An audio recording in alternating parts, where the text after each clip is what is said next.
ne Sénégal mi ngi traversé ay moments yu trouble yooyu ce n'est pas la peine ñu ciy dellu si parce que ku nekk yaa ngi koy vivre ca fa nga ne ku nekk yaa ngi xam lan la doon mais d'abord di mastaw ñi nga xam ni tey jii nii ñoom ñoo nekk ci prison yi ñu arrêté leen keroog ci bi manifestation yi amee ak ñi nga xam ni ñoo ngi continuer di leen arrêté ba bërki démb ku mel ne El Malick ku mel ne le docteur Niang ku mel ne ñeneen ak ñeneen comme le maire Bilal de Kër Massar nga xam ni tey jii nii ku nekk xam na ni ñoo ngi leen di teg lu dul yoon di jaale ñi nga xam ni ñoo ci perte seen bakkan di jaale seeni famille di jaale sénégalais yëpp mais comme ni ñu koy yàgg di waxee le président Macky Sall moo dugal Sénégal ci cycle bu infernal dugal Sénégal ci cycle bi nga xam ni bi ñu amee sunu indépendance ba tey cycle boobu Sénégal moo ci dugg rapport bi mu établir avec son opposition moo su fi am et loolu lépp moo waral yi nga xam ni moo am nii tey mais di ko fàttali parce que fàttali dafa baax que quelles que soient ses intentions quels que soient ses moyens de répression nous continuerons à lui faire face parce qu'il ne s'agit pas justement de lui,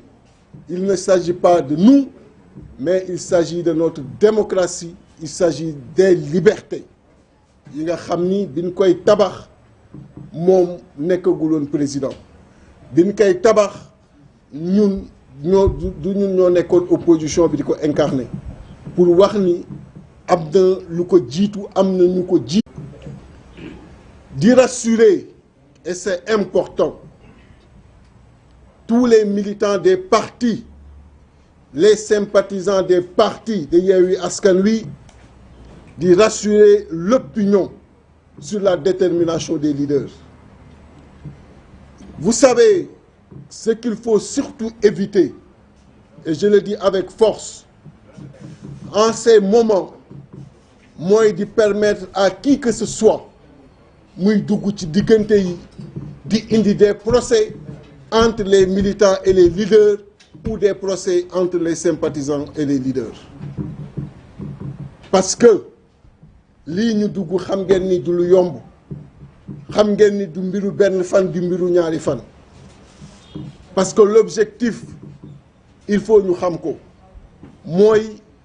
sunu démocratie sunu ay liberté ñu ñuy fexe ba encadrer ko ñu ñuy fexe ba renforcer ko l'objectif ultime c'est le départ du président Macky Sall le 25 février 2024 et la participation de tous les candidats et loolu bu leen ko perdre de vue et ne pas le perdre de vue mooy ñu xam ni en toutes circonstances dañu war am un mental solide war am une capacité de résistance et de résilience mën en toutes circonstances relever wu faire face et xam ni c'est le président Macky Sall qui est dans une entreprise de destruction de ce pays-là. Être dans une entreprise de destruction de ce pays weesuul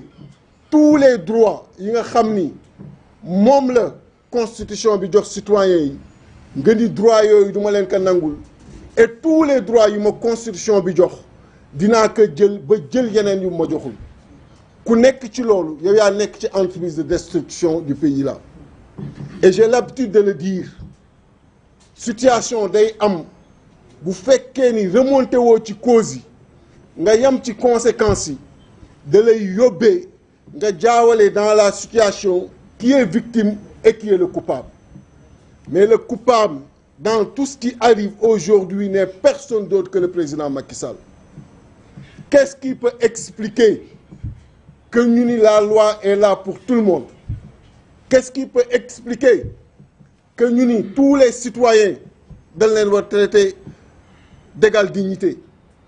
et que un citoyen sénégalais nga convoqué ko ni ko telle heure war na la fekk palais de justice mu ni dinaa ñëw yegg si heure boobu nga ni ko non pas que da nga war yegg si heure boobu mais man maa lay tànnal fan ngay jaar ba nga yegg si lan moo mën expliquer loolu ci biir Sénégal ba indi lii mu indi ci le président Ousmane Sonko di ko massaw ci li nga xam ni tey jii nii moo li am ba ñëpp xam ni ci état de santé bi mu nekk nii kon ku def loolu ni yaay jaar fii waroo jaar fii te war permettre à un citoyen mu jaar fu ko neex pour mën a répondre à la justice kooku mooy responsable de ce qui se passe aujourd'hui mais na génne lu ko neex na def lu ko neex mais du tere ñun tous les jours il nous verra et on lui fera face moo tax la coalition Yewwi Askan Wi xam ngeen ko mooy coalition bi mu bañ a dégg les leaders de Yewwi Askan Wi xam ngeen ko mooy leaders yi mu bañ a dégg leaders yi mu bañ a dégg moo tax muy fexe ba tous les jours ku ci candidat mu xool nu mu lay éliminer ba tous les jours ñuy gën a rapprocher élection muy xool yan pexe lay def ba du bokk mais le président Macky Sall gis ngeen interview bi mu def bërki démb Express ku doon laam-laamee ni dafa bëgg doon candidat à la présidentielle je pense que loolu leer na ci bopp yi ki nga xam ni dafa ni ñii oui ñii non ci benn mbir te ku ni oui ci mbir moomu mu promouvoir la ku ni non ci mbir moomu mu sanctionné la kon xam ngeen li mu wax donc est-ce que da ngeen di taxaw di xaar mu naan leen bàcc laa tudd ngeen ni noo dañuy déglu ba mu ni Samba la wax na ni il veut être candidat il ne le sera pas et tous les leaders de Yewwi Askan Wi seront des candidats ceux qui le souhaitent et ceux qu'il a écartés seront aussi des candidats mais kooku est-ce que le président Macky Sall war nañu ëpp fulla gu tey ne moom mu ni foofu laa jëm ñun ñu war taxaw ni que daa fa yegg yoon baa gi noonu kon c'est l'affaire de tout le monde c'est l'affaire de tous c'est l'affaire de chaque citoyen c'est l'affaire de chaque citoyenne ñu xam ni c'est un combat pour les libertés et pour la démocratie ñun duñu mës a bouger ci loolu duñ ci mës a varier mais croyez-nous on va y aller avec beaucoup de stratégie beaucoup de tactique mais on va parvenir à nos fins moo tax on annonce ici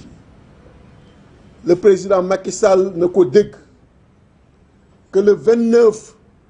on va faire une marche bi nga xam ni dina tàmbalee rond-point université ba rond-point Médina di ci woo tous les Sénégalais fu ñu mën a nekk ci àdduna bi ñu ñëw ànd ak ñun ci marche boobu kiy toog di Abbas Fall dugal na demande d'autorisation bi depuis lors le 30 Yewwi Askan Wi commencé na travailler à travers ses bases ci 46 départements bi ci Sénégal pour que partout mu am également des marches le 30 les coordinations départementales ñoom it commencé nañu déposer demande de lettre d'information yi le 3 avril Yewwi Askan Wi également dina organiser des marches sur l'étendue du territoire national loolu lépp pour xamal le président Macky Sall que fu détermination am yam ci dina nasaxal sunu démocratie fala sunu détermination tàmbale ni que daanu taxawu sunu démocratie fu pexeem yam pour nasaxal sunuy liberté ñu wan ka ni fala sunuy pexe tàmbali pour taxawu sunu ay liberté et di ko demander dans les plus brefs délais mu libérer tous les détenus politiques gis nga opposition ak pouvoir yàgg na ñuy séq réew mi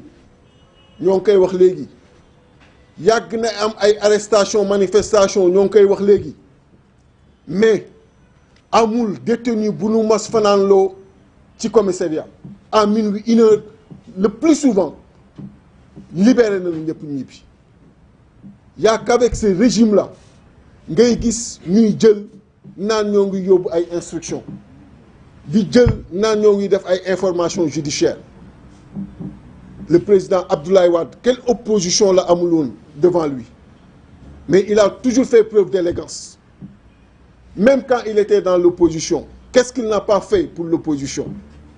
Mais le président Macky dafa xamul opposition. Il n'a fait que 3 ans dans l'opposition. Il venait fraîchement d'être débarqué.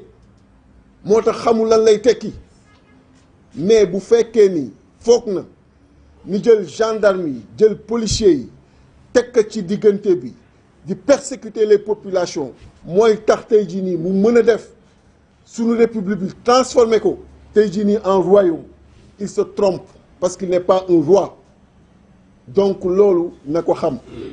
di wax encore une fois à tous les militants responsables sympathisants des différents partis politiques au-delà, à tous les citoyens sénégalais ñu retenir ces dates-là pour que encore une fois ñu taxawu sunu démocratie taxawu les libertés. Loolu mooy plan d'action bi nga xam ni Yewwi Askan Wi retenir na ko. Di leen gërëm di leen sant wasalaam. Merci président. D'abord di ñaawlu li nga xam ni moo am comme ni ngeen ko waxee président Ousmane Sonko la ñu seet si woon parce que mi ngi ci clinique bi ñu koy traité bu fekkee fàttaliku ni nanu ni Sénégal la ñuy wax. Sénégal ñu xam que ci tradition démocratique xam que ci maturité ci démocratie ñu dem ba tey un leader de l'opposition ñu koy gazé jusqu'à ce que ñu koy évacuer en urgence di ko indi clinique loolu lu doy waar la li xew ça n'honore pas notre pays et le président Macky Sall moom la ñuy waxal lépp lu xew fii on le tiendra pour responsable. Il est déjà le responsable de la situation bi nga xam ni moom la réew mi nekkee et yéen ñëpp gis ngeen leader yi ñëw comme d'habitude comme ni ñu ko defee ci suba ba tey ñu ñëw di soutenir le président Ousmane Sonko. Le président de la conférence des leaders est là. Le président Habib Sy. Madame la présidente Aïda Mbodj est là. Madame Maïmouna Bousso est là. Le président Cheikh Youm est là. Le président Cheikh Tidiane Dièye est là. Le président Mamadou Lamine Dianté est également là. Tous les autres leaders xam naa boo leen toogee tuuti daa leen gis ñu yegsi pour ñëw soutenir le président parce que depuis ce matin on était ensemble avec lui fële ci palais de justice ba bi ñu paree war dem defi point de presse au siège ñu bloqué ñu duñ fa dugg ensuite ñu yëg ni évacué nañ ko en urgence parce que gaz yi ñu ko aspergé moom moo mujj def effet ci santé wu donc di ñaan déjà fii mu nekk mu génn fi ci lu mu gën gaawee parce que peuple bi soxla nañ ko mais aussi di wax le président Macky Sall que du xoqatal yi du attaque yi du lenn moo ñuy reculer lu face à notre détermination de défendre les libertés de défendre notre démocratie parce que Sénégal bi koy nit ñi di teg ci yoon boobu moom nekkagul woon président de la République et mu bëgg que ak mu bañ que bisa ngi ñëw dootul doon président de la République donc li ko war mooy li ko dese fii léegi 2024 mu xool nu mu amee une sortie honorable au lieu de vouloir se maintenir à la tête du pays et par conséquent di prolonger les pratiques yi ñu ko mos a xameel mooy xool nu muy wutee ay procès pour certains pour les écarter et d'autres pour le parrainage pour les écarter na xam ni yàlla mooy joxe nguur te bu ne jeex na te suñu constitution également 2 mandats la wax mënu ci def leneen lu weesu loolu donc na arrêté attaque yi muy def les leaders de l'opposition attaque yi muy def les leaders de Yewwi attaque yi muy def contre le président Ousmane Sonko donc di ka massaw encore une fois di wax ni on est là à ses côtés et on sera toujours à ses côtés parce que il s'agit de défendre comme ni ko yàgg waxee ñëpp nos libertés et la démocratie. moom ku fort la mentalement. ku fort la psychologiquement. moom xalaatul sax tey boppam. mu ngi xalaat xale yi ñu gaañ ci mbedd mi mu ngi xalaat ñi nga xam ni lor nañu leen ñooñu la yërëm ñooñu la bëgg sax ñu seetal leen xool nu ñu def moom il est fort xam na li muy def xam na ni il est dans un combat pour le Sénégal il est dans un combat pour la démocratie et pour l'état de droit sacrifié na daanaka boppam toujours mu wax ko ci meeting yeeg message yi pour ce pays ñu sauver ko donc ñun am nañu lu ñu metti Déthié wax na ko parce que gis nañu ni fii mu nekk waru fi woon nekk te nag wax ji benn rek la Macky Sall moom la ñu jàpp pour responsable de lii dal Ousmane Sonko te danañ ko topp ba xool fu mu yem parce que li wér mooy am na lu ñu jël asperger ko am na loo xam ne pompé nañ ko te kenn xamul lan a ci nekk te gis nañu ne àddina bi ñaawteef yu nekk dictateur yaa ngi koy def pour faagaagal ar lor seeni opposant ci ay poison yu ñu leen di jox ñu laal ko seen yaram wala ñu dugal ko ci seen ay bakkan la ñu ko def nag danañ ko topp pour xam lan la te moom président Macky Sall fii ci réew mi ak bitim réew bu fekkente ni am na lu ñu yëkkati rek laal ko te mu war a lor Ousmane Sonko na xam ni moom mooy nekk responsable te dina ko régler fii avec le peuple sénégalais. na ko xam mu leer bu baax ci boppam. maître Clédor Ciré Ly mi ngeen xam di avocat boo xam ne fu ne def na jaar na fa ci àddina expérience bu ne def na ko amul taxawaay bu mu musul am ci réew mi lu fi am ci combat ci affaire justice taxaw na ci toujours féete ci côté peuple sénégalais mu ngi tëdd fii ci lal sonn ndax moom malgré son âge ñu dugg infiltrer suñuy force de défense et de sécurité tey ñooñu nekk ci sol ay kagul ak ay kenn xamul ñan lañu loolu mooy danger wu réew mi tey ku ci ne bu ngeen gisee mu sol loolu xamuñu kan la ndax lu ne ñu ngi koy def ñoo ko attaqué moom itam bi mu nekkee ak Sonko mu ngi tëdd fii ci lal bi nekk ci situation bu terrible loolu itam ñuy woo la communauté internationale ak sëriñ si Sénégal fii nañu xool lii fi xew leader opposition ngi fi tëdd avocat ngi fi tëdd ñu def leen loo xam ne mën na leen lor ci seen dund loolu ñaawlu nañ ko ba fu ñaaw te fi yam waaye nag président Macky Sall nañ ko wax ni tey ak ëllëg nu mu def dina layoo lii ak waa Sénégal na ko xam parce que mënuñ ko bàyyi mu jàll donc wax ji loolu rek la et fu ñuy daanelee mooy ñu sant encore une fois le peuple sénégalais jeunesse bi wax nañ leen ni résistance nekkatul de droit devoir la résistance devoir la continuer leen mobilisation détermination comme ni ko leader yi amee pour ñu défendre suñu réew